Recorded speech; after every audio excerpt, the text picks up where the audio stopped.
আসসালামু আলাইকুম অষ্টম শ্রেণীর প্রিয় শিক্ষার্থীরা, আজকে আমরা তোমাদের লেসন 3 নিয়ে আলোচনা করব। তো আগের ভিডিওতে আমরা রিভার গেসিং ইন বাংলাদেশ 1 নিয়ে আলোচনা করেছিলাম। তো আজকে আমরা তোমাদের ইংলিশ বইয়ের ডি নাম্বারটা নিয়ে আলোচনা করব। তো চলো কথা না বাড়িয়ে ভিডিওটা শুরু করা যাক।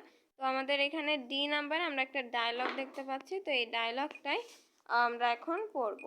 তো চলো শুরু করা যাক। আর আগের ভিডিওটি যারা দেখোনি অবশ্যই আমার চ্যানেলে যেয়ে দেখে আসবে। তো এখানে দেওয়া আছে জিহান বলছে গুড আফটারনুন, অর্থাৎ শুভ বিকাল। Can I ask you a few question, আমি কি কিছু আপনাকে প্রশ্ন করতে পারি। তারপর ওমেন অর্থাৎ যে মহিলা, সে বলছে গুড আফটারনুন, শুভ বিকাল। অর্থাৎ সে এটা দ্বারা বোঝাতে যাচ্ছে ইউ সি, তুমি দেখো, আই এম বিজি কুকিং, আমি রান্নায় ব্যস্ত। I have to feed my son and then, অর্থাৎ আমি রান্নায় ব্যস্ত, আমার ছেলেকে খাওয়াতে হবে। এবং তারপর এখানে বলা হয়েছে বা জিহান বলছে উইল, ভালো। I would not take much time, অর্থাৎ বেশ, আমি বেশি সময় নিব না। Just a few question if you please, মাত্র কয়েকটি প্রশ্ন যদি আপনি দয়া করে।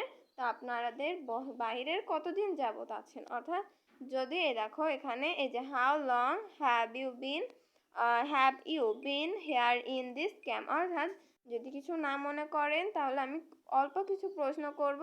তারপরে বলেছে how long have you been here in this camp, অর্থাৎ আপনারা এখানে কতদিন যাবত বাহিরে আছেন। তো এবার উত্তরে ওমেন অর্থাৎ মহিলা বলছে 4 months, অর্থাৎ 4 মাস। সায়েন্স জাস্ট জানুয়ারি, অর্থাৎ গত জানুয়ারি থেকে। অ্যান্ড এবং ইফ ইট রেইনস, অর্থাৎ আর যদি বৃষ্টি হয়। We are going to reverse again next month, যদি বৃষ্টি হয় পরের মাসে আমরা নদীতে চলে যাব। মানে বৃষ্টি যখন হবে তখন তারা নদীতে চলে যাবে।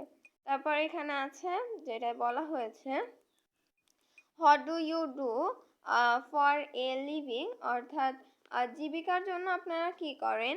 এখানে বলছে উই ক্যাটস ফিশ, অর্থাৎ আমরা মাছ ধরি। আওয়ার ম্যান, অর্থাৎ আমাদের পুরুষেরা।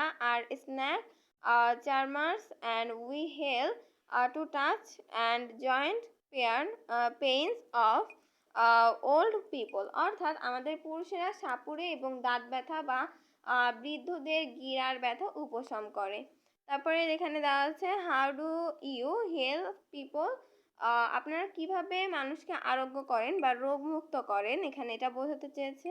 ওম্যান অর্থাৎ নারী বলছে, অর্থাৎ যে মহিলা সে বলছে এখানে উইথ ট্রেডিশনাল হার্বস অ্যান্ড হিয়ালির আর্ট, অর্থাৎ এখানে বলা হয়েছে ঐতিহ্যবাহী গাছগাছরা ও আরোগ্য কৌশলের মাধ্যমে, অর্থাৎ ঐতিহাসিক অনেক গাছ আছে যেগুলো দিয়ে মানুষের রোগ তারা নির্মূল করেন বা উপশম করেন।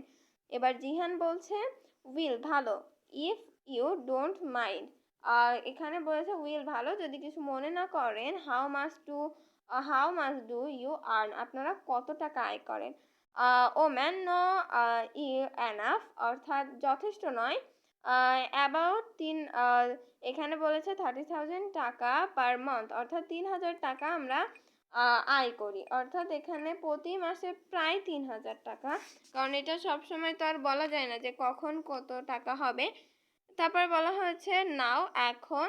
Many people do not believe in our remedies, অর্থাৎ এখন তেমন কেউ আমাদের পেশা মানে অনেকেই এই চিকিৎসায় বিশ্বাস করে না। দে গো টু ডক্টর, তারা ডাক্তারের কাছে যায়। সো তাই we go to remote village, অর্থাৎ আমরা এই জন্য প্রত্যন্ত গ্রামে যাই, কারণ তারা তো ডাক্তার দেখাতে পারবে না, এই জন্য তাদের গাছগাছরায় বিশ্বাস করবে। তারপরে বলা হয়েছে জিহান বলেছে হোয়াট অ্যাবাউট ইয়োর সন, অর্থাৎ আপনার ছেলে খবর কি। I guess he is already 5, অর্থাৎ তার বয়স আমার মনে হয় 5 বছর হয়েছে। অর্থাৎ এখানে ইয়ার্স নেই, অর্থাৎ 5 হয়েছে। Does he go to school, সে কি স্কুলে যায়। এখানে ওমেন অর্থাৎ মহিলা বলে নো ইট, অর্থাৎ না, এখনো না।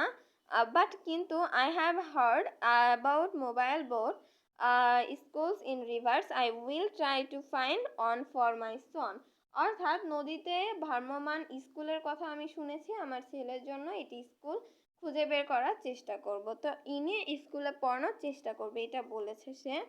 তারপরে যদি আমরা দেখি, তারপরে আমাদের এই যে ডায়লগ সেটা হলো শেষ। তো আজকের ভিডিওটি এই পর্যন্ত, দেখা হবে পরের ভিডিওতে। তো পরের ভিডিওতে আমরা lesson 4 river guessing in Bangladesh 2 নিয়ে আলোচনা করব। তো পরের ভিডিওটি দেখার জন্য অবশ্যই আমার চ্যানেলটি সাবস্ক্রাইব করে আমার পাশে থাকবেন। ধন্যবাদ সবাইকে।